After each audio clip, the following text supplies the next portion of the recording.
বিবাহিত যারা আছে, এই যে দেবর আর ভাবি, এই যে শালি আর দুলা ভাই, মধুর সম্পর্ক না এগুলা?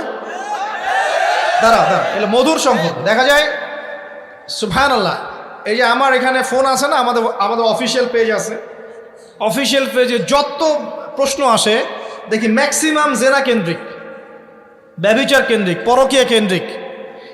একজন প্রশ্ন করেছে যে দুলা ভাইয়ের চরিত্র এত খারাপ ছিল, আর ওই মেয়ের বয়স তখন কম ছিল, 13 বছর বয়স। 13 বছর বয়সের মেয়ের দিকে সে চোখ দিয়েছে। যাকে বিয়ে করেছে তার সাথে তো সম্পর্ক আছেই। এটা কে? আচ্ছা, যাকে বিয়ে করেছে ওর সাথে তো সম্পর্ক আছেই। তারপরে আপনার শালির সাথে সম্পর্ক। এখন শালির সাথে তার 2 বছর ধরে সম্পর্ক করার পর সেগুলোর ভিডিও ধারণ করেছে, ধারণ করে তাকে ব্ল্যাকমেইল করছে যে যদি আমার সাথে খারাপ কাজে সে রাজি না হয় তাহলে এই ভিডিওগুলো ভাইরাল করে ফেলবে। এই যে অনলাইনের যুগ, এখন তো মানুষ নিশ্চিন্তে মানুষ যে একটা প্রাইভেট লাইফ লিড করবে সেটাও করতে পারে না। প্রাইভেট লাইফের সব কিছু রেকর্ডেড হয়ে যায়, হয় না? তো এটা একটা ফিতনা, মহা ফিতনা। এখন সে রেকর্ড করেছে, এইভাবে ব্ল্যাকমেইল করে এই শালীর সতীত্ব নষ্ট করলো। 1 বছর 2 বছর না, 3 বছর ধরে। এখন এই মেয়ে প্রশ্ন করছে পেজের মধ্যে যে এখন তার মানসিক অবস্থা এতই খারাপ, সে জিজ্ঞাসা করছে আমি যদি আত্মহত্যা করি তাহলে আমার পাপ হবে কিনা। এই মেয়েটা যদি আপনার বোন হতো কি করতেন আপনি? আল্লাহ না করুক এই মেয়ে যদি কারো মেয়ে হতো তাহলে কি করতেন আপনি? আপনার কাছের কেউ হলে আপনি কি করতেন? এখানে ওই শাস্তিটা না বলে সামনে যেতে পারছি না। শোনেন, যারা বিবাহিত ব্যক্তি হওয়ার পরেও পরকীয়া করেছেন, বিবাহ করার পরেও পরকীয়ার পাপে লিপ্ত ছিলেন বা এখনও আছেন, জেনে হোক না জেনে হোক করেছেন, অথবা এটা জেনে করেছেন যেটা একটা খারাপ কাজ তারপরেও করেছেন, রাসূলুল্লাহ সাল্লাল্লাহু আলাইহি ওয়াসাল্লামের হাদিস এবং আল্লাহ পাকের কালাম অনুযায়ী তাদের শাস্তি হচ্ছে কোমর পর্যন্ত মাটিতে পুঁতে ফেলে পাথর নিক্ষেপ করে রজম করে হত্যা করা। ইসলামিক যদি কোনো রাষ্ট্র থাকতো বা এটা যদি হতো, বা এটা যদি ইমামুল মাহদির যুগ হতো বা ওমর রাদিয়াল্লাহু আনহুর যুগ হতো, তাহলে এই শাস্তির বাইরে আপনি চলতে পারতেন না যদি এটা প্রমাণ হতো।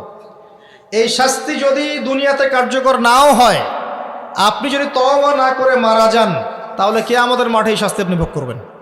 খুব মজা লাগছে পরকীয়া করতে। সকালে একটার সাথে, দুপুরে একটার সাথে, আজকে একজনের সাথে রাত কাটান, কালকে আরেকজনের সাথে রাত কাটান, খুব মজা পাচ্ছেন। রাত্রেবেলা মদ খান আর হোটেলে রাত কাটান, সকালবেলা আবার অফিসে যান।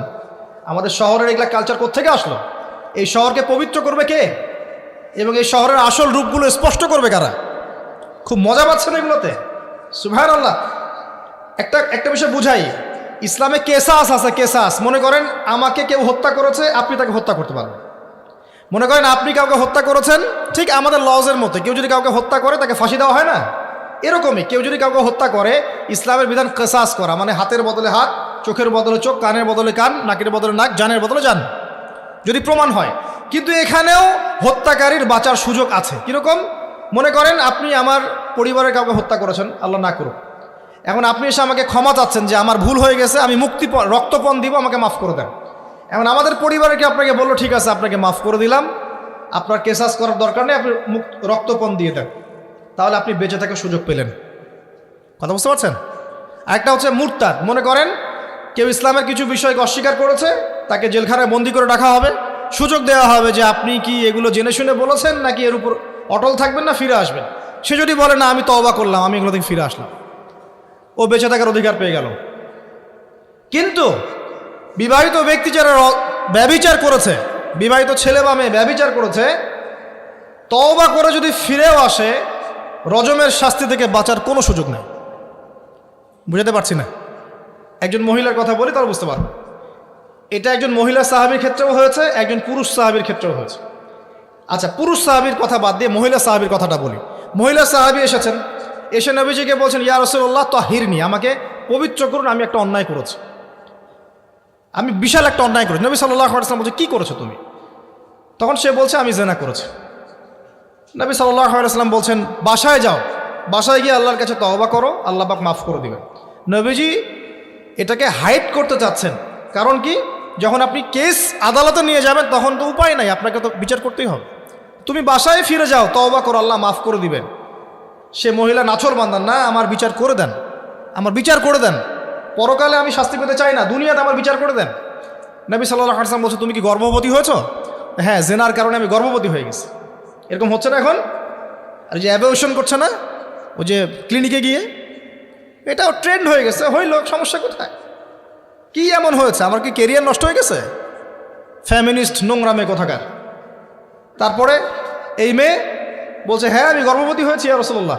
নবী সাল্লাল্লাহু আলাইহি ওয়াসাল্লাম বলছেন, বাসায় ফিরে যাও, সন্তান যখন খালাস হবে তারপরে এসব বিচার করে দেব। 9 থেকে 10 মাস সে এই সন্তানকে গর্ভে ধরলো। ধরার পরে সন্তান যখন খালাস হয়ে গেল, সে নবীর কাছে এসে সন্তান কোলে নিয়ে, নবজাতক, ইয়া রাসূলুল্লাহ সাল্লাল্লাহু আলাইহি ওয়াসাল্লাম দরুদ পড়বেন, আমাকে পবিত্র করে দিন, আমার সন্তান হয়ে গেছে এখন। নবী সাল্লাল্লাহু আলাইহি ওয়াসাল্লাম বলছেন, সন্তান কি দুধ খাচ্ছে? হ্যাঁ, দুধ খাচ্ছে। তাহলে তুমি তাকে দুধ পান করাও। কত বছর দুধ পান করাতে হয়? 2 বছর। 2 বছর দুধ পান করাও, দুধ পান করা শেষ হবে তারপরে এসে তোমার বিচার করে দেব। এবার 2 বছর দুধ পান করানোর পর এই মহিলা এসেছে, সন্তানের হাতে একটা রুটি। নবীজিকে বলছেন, ইয়া রাসূলুল্লাহ সাল্লাল্লাহু আলাইহি ওয়াসাল্লাম, আমার সন্তান এখন রুটি খেতে পারে, আমার সন্তান এখন রুটি খেতে পারে, আমার বিচার করে দিন। তখন নবী সাল্লাল্লাহু আলাইহি ওয়াসাল্লাম বলছেন, সাহাবীরা, তোমাদের মধ্যে কেউ কি আছো এই সন্তানের দায়িত্ব নিবে? একজন আনসার সাহাবী বলছেন, আমি দায়িত্ব নিব। তখন এই আনসার সাহাবীর কোলে নবী সাল্লাল্লাহু আলাইহি ওয়াসাল্লাম এই বাচ্চাকে তুলে দিলেন। তুলে দেওয়ার পর খালিদ বিন ওয়ালিদ রাদিয়াল্লাহু আনহু অন্যান্য সাহাবীদেরকে বললেন, যাও এই মহিলাকে নিয়ে যাও, কোমর পর্যন্ত গেড়ে দিয়ে রজম করে হত্যা করো। এবার এই মহিলাকে নিয়ে যাওয়া হচ্ছে, একটা কথা বানিয়ে বলছি না, এই আপনার আলেম ওলামা যারা আছেন জিজ্ঞাসা করবেন কওমি মাদ্রাসার। এই মহিলাকে নিয়ে যাওয়া হচ্ছে, মহিলাকে পাথর নিক্ষেপ করা হচ্ছে। পাথর নিক্ষেপ করার মধ্যে খালিদ বিন ওয়ালিদ রাদিয়াল্লাহু আনহুর পাথরও ছিল। খালিদ বিন ওয়ালিদ রাদিয়াল্লাহু আনহু নাম শুনেছেন না? বীর সাহাবী, তিনি পাথর নিক্ষেপ করেছেন একটা। এই পাথরের আঘাতে ওই মহিলার কোন একটা জায়গায় লেগেছে, গায়ের লেগে রক্ত বের হয়ে গেছে। রক্তের ছিটাটা তার গায়ের এই যে কাপড় এসে পড়েছে। কাপড় এসে পড়ার সাথে সাথে খালিদ বিন ওয়ালিদ রাদিয়াল্লাহু আনহু বলছেন, ছি ছি ছি ছি ছি, আমার গায়ের মধ্যে এরকম নোংরা ব্যভিচারী মহিলার রক্ত পড়লো কীভাবে? এরকম একটা তাচ্ছিল্যের কথা বলেছেন। তখন নবী সাল্লাল্লাহু আলাইহি ওয়াসাল্লাম বলছেন, হে খালিদ তুমি থামো, হে খালিদ তুমি চুপ করো। তুমি জানো এই মহিলা এই 2 বছরে 3 বছরে এত তওবা করেছে আল্লাহর কাছে, এই সমস্ত তওবা যদি মদিনাবাসীর মধ্যে বন্টন করে দেওয়া হয় তবুও কম হয়ে যাবে। আর আমি এখন দেখছি এই মহিলা জান্নাতে সাঁতার কাটছে। আমি বুঝাতে পারছি না আপনাকে প্রিয় বোন, প্রিয় ভাই, যারা বিবাহিত হয়ে ব্যভিচার করছেন, জেনা করছেন, তিনি তওবা করেছিলেন, তওবা করেছেন, আল্লাহ পাক মাফও করে দিয়েছেন, জান্নাতে চলে গেছেন, কিন্তু পৃথিবীতে তার শাস্তি কায়েম করা হয়েছে। বিবাহিত ব্যক্তি ব্যভিচার করে ফেললে তার পৃথিবীতে বেঁচে থাকার অধিকার সে হারিয়ে ফেলে। আর এই পাপটাকে আমাদের সমাজে এত সহজ বানিয়ে দেওয়া হয়েছে, যে যার সাথে ইচ্ছা পরকীয়া করতে পারে। মেয়েও করছে, ভাবিও করছে, শালিও করে, দুলাভাইও করে, সবাই আমরা পরকীয়া করতে যাচ্ছি। পরকীয়ার সয়লাভ বন্ধ করতে হবে, পরিবারে পর্দা কায়েম করতে হবে, অপসংস্কৃতি ঠেকিয়ে দেন, এগুলা চ্যানেলগুলো বন্ধ করে ফেলেন বাসা থেকে। ইসলামিক সমাজ কায়েম না করতে পারলে আমাদের মা বোনরা সব নষ্ট হয়ে যাবে দিন দিন। আর পরিবারের ইজ্জত যখন চলে যায়, কোনো কিছুর বিনিময়টাকে ফিরে পাওয়া যাবে না। কেন পরকীয়া করতে গিয়েছেন? আল্লাহ, আপনার যদি এতই চাহিদা থাকে আরেকটা বিয়ে করেন না কেন? বিয়ে করতে সাহস কুলায় না নাকি? বিয়ে করলে যে স্ত্রীকে নিয়ে সূর্যের আলোতে ঘুরতে হয়, ওই জন্য ইঁদুরের মতো রাতের বেলা অন্ধকারে আপনি থাকতে চান, সিংহের মতো সকালবেলা সূর্যের আলোতে স্নান করতে পারেন। কথা বুঝতে পারেন না? বিয়ে করলে স্ত্রীকে নিয়ে পুরুষের মতো, সুপুরুষের মতো সূর্যের আলোকে আপনি হাঁটবেন রাস্তায়, কাউকে ভয় করবেন? আপনার মতো কোনো ভয় কাজ করবে না। আর এখন আপনি ইঁদুরের মতো রাতের অন্ধকারে রাত কাটান অন্য মেয়ের ঘরে গিয়ে। এই শহরের এই মহামারীগুলো বন্ধ করতে হবে। আমি এই শহরের একজন শুভাকাঙ্ক্ষী বাসিন্দা, আমি এখানকার, আমি আমার চোখ দিয়ে যা দেখছি এটা দেখার পর চুপ থাকতে পারি না। আমরা সব জায়গায় জানা দেখছি, আর মাদক দ্রব্য দেখছি, আর পরকীয়া দেখছি। পর্নোগ্রাফির তো শেষ নাই, প্রত্যেকের ফোনে ফোনে পর্নোগ্রাফি, এভরিবডি। পর্নোগ্রাফি আর মাদক আর ব্যভিচার, জেনা, ফ্রি মিক্সিং অবাধে আমাদের শহরে। বস্তুবাদী তো আছেই। তো এটাকে আখিরুজ্জামানের শহর বলবো নাকি আউয়ালুজ্জামানের শহর বলবো নাকি? শুধু এই শহরের সমস্যা এটা নয়, প্রত্যেক বড় বড় শহরেই সমস্যা। ইভেন এগুলো এখন গ্রামে পর্যন্ত চলে গেছে, এগুলো গ্রামেও চলে গেছে, গ্রামে আরও বেশি আছে। দেখবেন শহরের ছেলেরা তো জিন্স আর টি শার্ট পরা মেয়েদেরকে দেখে অভ্যস্ত না, এরা না একটু কন্ট্রোল করতে পারে। আর যখন একটা গ্রামের ছেলে পর্নোগ্রাফি দেখবে, সে তো আর নিজেকে কন্ট্রোল করতে পারে না। বুঝতে পারছেন না? আমাদের শপিং মলগুলোতে গেলে আমরা দেখি টি শার্ট আর গেঞ্জি পরা মেয়ে ঘুরছে, তাই না? এটা দেখতে দেখতে অভ্যস্ত আমরা, এই জন্য আমরা কন্ট্রোল করতে পারি কিছুটা হলেও, তাই না ছেলেরা? কিন্তু গ্রামের ছেলে মেয়ে যারা, তারা কিন্তু পর্ন দেখলে আর কন্ট্রোল করতে পারে না। দেখুন গ্রামে ধর্ষণ দিন দিন বাড়ছে, day by day by day. এই সমস্যাগুলো বড় বড় প্রত্যেক বিগ সিটিজ অ্যান্ড টাউনে এই সমস্যা, একই সমস্যা। এর ছড়ালো কারা? ওই পশ্চিমাদের থেকে এই সমস্ত বিশ্বে এগুলো ছড়িয়ে গেছে। এরা এমন একটা সভ্যতা যারা প্রত্যেকটা পাপকে গ্লোবালাইজেশন করে দিয়েছে। সুদ খেয়েছে, সারা বিশ্বে ছড়িয়ে দিয়েছে। মদ খেয়েছে, সারা বিশ্বে ছড়িয়ে দিয়েছে। জেনা করেছে, সারা বিশ্বে ছড়িয়ে দিয়েছে। ফ্যামিলিস্ট রেভলিউশন সারা বিশ্বে ছড়িয়ে দিয়েছে। ব্যাংকিং, সুদভিত্তিক ব্যাংকিং সিস্টেম সারা বিশ্বে ছড়িয়ে দিয়েছে। প্রত্যেকটা সমস্যা দেখবেন ওখান থেকে সারা বিশ্বে ছড়িয়ে গেছে। আর আমরা মনে করি ওরাই নাকি মানবতার মুক্তির পথ দেখাবে। সুবহানাল্লাহ। ওরা তো ছেলে ছেলে বিয়ে করে। যে সম্প্রদায় ছেলে ছেলে বিয়ে করে, ও আমাকে ভালো মন্দ শিখাবে? ওখানে তো একটা প্রত্যেক 10 সেকেন্ডে একটা করে মেয়ে রেপ হয় আফ্রিকান কন্টিনেন্টে। জার্মানির, আমি পর্নোগ্রাফির একটা লেকচার দিয়েছি, দেখবেন নীল দর্পণ, ওখানে সব ডিটেলস দিয়েছে। জার্মানি, ব্রিটেন বলেন, আমেরিকা বলেন, এই প্রত্যেকটা কান্ট্রির মধ্যে প্রত্যেক মিনিটেই একটা করে মেয়ে ধর্ষণের শিকার হচ্ছে। ওরা আমাকে শিখাবে নারীর স্বাধীনতা অধিকার? আমার কাছে কোরআন এবং সুন্নাহ আছে, রাসূল আছেন, আমার কাছে আল্লাহ আছেন। এগুলোকে বাদ দিয়ে তোমার কথা শুনতে হবে আমাকে? এরা আমাদেরকে বাঁচাবে না, বরং এরা সারা বিশ্বে ইয়াজুজ মাজুজের মতো ফিতনার ফাসাদ সৃষ্টি করে বেড়াচ্ছে। আসুন, একটা ব্যাখ্যার অনেক কথা হয়ে গেল। আল্লাহর ওয়াস্তে যুবক যুবতী যারা আছো, লেকচার যদি কানে যাবে, আজকেই জেনা থেকে তওবা করতে হবে। জেনার ধার কাছে যাওয়া যাবে। হালালভাবে বিয়ে করো। যদি তোমার খুব যৌন চাহিদা থাকে, তোমার অনেক চাহিদা, তোমার অনেক সম্পত্তি আছে, ব্যালেন্স করতে পারো, একাধিক বিয়ে করো, কি সমস্যা? পরকীয়া করতে যাচ্ছেন কি জন্য? করবেন না। আর হালাল উপার্জনের সোর্স হয়ে গেছে, অবিবাহিত থাকার দরকার নাই, বিয়ে করে ফেলেন। বিয়ে আপনার জীবনটাকে সুশৃঙ্খলতা নিয়ে আসবে। আমি গার্ডিয়ানদেরকে রিকোয়েস্ট করবো যে বিয়েটাকে সহজ করে দেন, কঠিন জটিল করেন না, জেনা বাড়তে থাকবে। না হলে যে সন্তান, যে ছেলেটাকে মেয়েটাকে ছোট মনে করছেন না, ছোট নাই, সে অলরেডি 4-5 ঘাটের পানি খেয়ে আসছে, দেখবেন। আপনারা পরিসংখ্যান দেখেন, বাংলাদেশের ইয়াং ইউথ জেনারেশন যারা আছে, এদের মধ্যে ম্যাক্সিমামই বিবাহ বহির্ভূত সম্পর্ক স্বাদ পেয়ে গেছে অলরেডি। স্কুল কলেজ পাশ করেনি, এখন পর্যন্ত যৌন সম্পর্ক করে বসে আছে। আর ছোট ছোট মেয়েগুলোকে ছোট মনে হয়, বদের হাড্ডি সবগুলো। সব জায়গায় দেখবেন এরা বেশি বদের হাড্ডি। কেন বলছি জানেন? এরা ছেলেদেরকে সিডিউস করে। ভালো মেয়ে কোথায় খুঁজে পাবেন এখন? খুব রেয়ার, খুবই ডিফিকাল্ট। এমনকি আর ভিতরে কথা বলতে গেলাম না, আমার ফ্যামিলির, আমাদের স্ত্রীরা তো মাদ্রাসায় পড়েছে, পড়ে নাই? ভিতরে কথা বলতে গেলাম না, মাদ্রাসায় পড়া মেয়ে কেমন করে এগুলা কাজ করতে পারে? অতএব বিয়েটাকে সহজ করেন, জেনাটাকে বন্ধ করেন, পরকীয়া রাস্তা বন্ধ করেন। এগুলো শাস্তি দুনিয়াতে না পেলেও পরকালে পেতে হবে। কিন্তু রাসূলুল্লাহ সাল্লাল্লাহু আলাইহি ওয়াসাল্লাম মেরাজের রাতে গিয়ে দেখে এসেছেন যে একটা চুলা দেখেছেন, চুলা তন্দুর চুলার মতো, নিচের দিকটা ফাঁপা, উপরের দিকটা সরু, আগুন জ্বলছে দাউ দাউ করে, এক শ্রেণীর মানুষকে পোড়ানো হচ্ছে। আগুন যখন ফ্লো বাড়ছে, মানুষ উপরে আসছে, ফ্লো কমছে, নিচে নামছে, এভাবে আর কি। রাসূলুল্লাহ সাল্লাল্লাহু আলাইহি ওয়াসাল্লাম জিজ্ঞাসা করলেন, ইয়া জিবরিল, এরা কারা? জিবরাইল আলাইহিস সালাম বলছে, এরা আপনার উম্মতের সেই সব ব্যক্তি যারা জেনার পাপে লিপ্ত ছিল, এবং তাদের এই আযাব থেকে এত দুর্গন্ধ বের হচ্ছে কল্পনা করতে পারবেন না। আর এক শ্রেণীর লোককে দেখেছেন, সামনে এই যে ভালো গোশত, পাশে খারাপ পচা গোশত, বসে বসে পচা গোশত খাচ্ছে, ভালো গোশত খাচ্ছে না। শাস্তি হচ্ছে কবরে, বারজাখের জগতে। নবী জিজ্ঞাসা করছেন, এরা কারা? জিবরাইল আলাইহিস সালাম বলছে, এরা হচ্ছে আপনার উম্মতের সেই সব ব্যক্তি যাদের ঘরে পবিত্র স্বামী ছিল, পবিত্র স্ত্রী ছিল, তাদের সাথে সন্তুষ্ট না থেকে তারা পরকীয়া করেছে। আল্লাহ পাক আমাদের শহরটাকে হেফাজত করুন। আমি এখানে একটাই সলিউশন, ইসলামিক অনুশাসন, আদারওয়াইজ অন্য কোনো সলিউশন নাই। কতক্ষণ ভালো থাকবেন আপনি? চতুর্দিক থেকে আপনাকে জেনায় উদ্যুক্ত করা হচ্ছে। আপনি অনলাইনে ঢোকেন, এই যে ফোনটা নেন, ফেসবুকে ঢোকেন, ইউটিউবে ঢোকেন, খালি জেনা আর জেনা।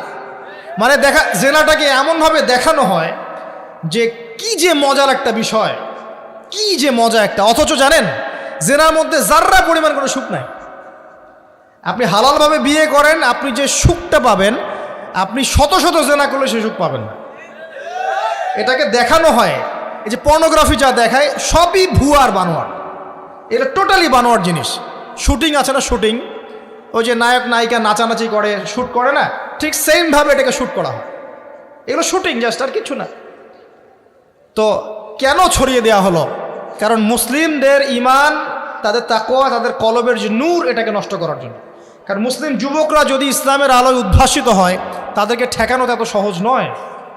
তাদের দ্বারা ইনশাআল্লাহ দেশ, জাতি এবং উম্মার খেদমত হবে। এই কারণে তারা সুকৌশল এটা করেছে। আসেন, অনেক লম্বা না করে আমি ফিনিশিংয়ের দিকে টানছি এখন এদিক থেকে। দ্বিতীয় ব্যাখ্যা এটা হতে পারে যে সমাজে ন্যায় অন্যায়, হক বাতিলের মানদণ্ডই কি হবে? উল্টে যাবে। উল্টে গেছে কিনা? মানুষ এখন মিথ্যাবাদীকে সত্যবাদী মনে করে কিনা? এবং ওয়ার্ল্ডে যত বড় বড় মিথ্যা নিউজগুলো হয়, সবাই এগুলোকে সত্য মনে করে না? আবার সত্য নিউজগুলোকে মানুষ মিথ্যা মনে করে। আমানতদার একটা ব্যক্তি বলে যে চরম খেয়ানতকারী ব্যক্তি বলে আমানতদার। যার চরিত্র দেখবেন সবচেয়ে খারাপ, ওকে বলছে একেবারে কি চরিত্র, মহান চরিত্র অধিকারী। আর সবচেয়ে উন্নত চরিত্র অধিকারী নবী সাল্লাল্লাহু আলাইহি ওয়াসাল্লামকে মানুষ গালি দেয়, তাই না? তো দেখেন, মানদণ্ড উল্টে গেছে। আরেকটা ব্যাখ্যা বলছি এই হাদিসের শব্দটার, আনতালি দালামাতু রাব্বাতুহা।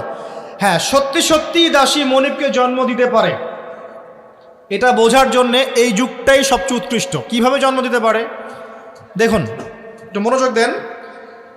ফ্যামিনিস্ট রেভলিউশনের কারণে বহু মেয়ে বাইরের সভ্যতা, যারা এইসব কান্ট্রিতে না, বাইরের কান্ট্রিগুলোতে বাচ্চা কাচ্চা নেওয়ার সময় পায় না।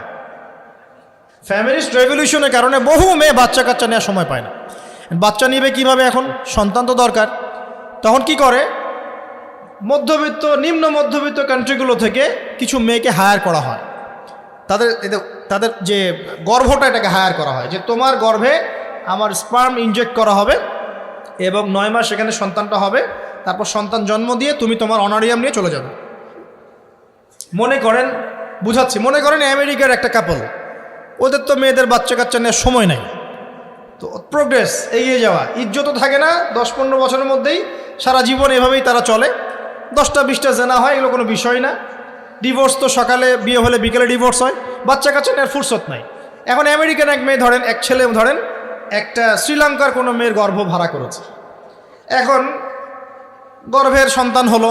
সন্তান জন্ম দেওয়ার পরে এই সন্তানটা নিয়ে তাকে তার অনারিয়াম দেওয়া হচ্ছে $10,000-20,000 ডলার নিয়ে সে বাচ্চাটা দিয়ে দিল। এই যে বাচ্চাটা যে হলো, এই বাচ্চাটা হচ্ছে মনিবের, আর এই মেয়েটা হচ্ছে এখানে দাসী। এই যে দাসী তার মনিবকে জন্ম দিল কি দিল না? বুঝতে পারছেন না কথা মনে হয়? এই ব্যাখ্যাটা আজকে থেকে 30-40 বছর আগেও করা যেত না। এখন 30-40 বছরের মধ্যেই ব্যাখ্যাটা করা যায়। ইসলাম এভাবেই চিরপ্রাচীন, চির নতুন, চির আধুনিক।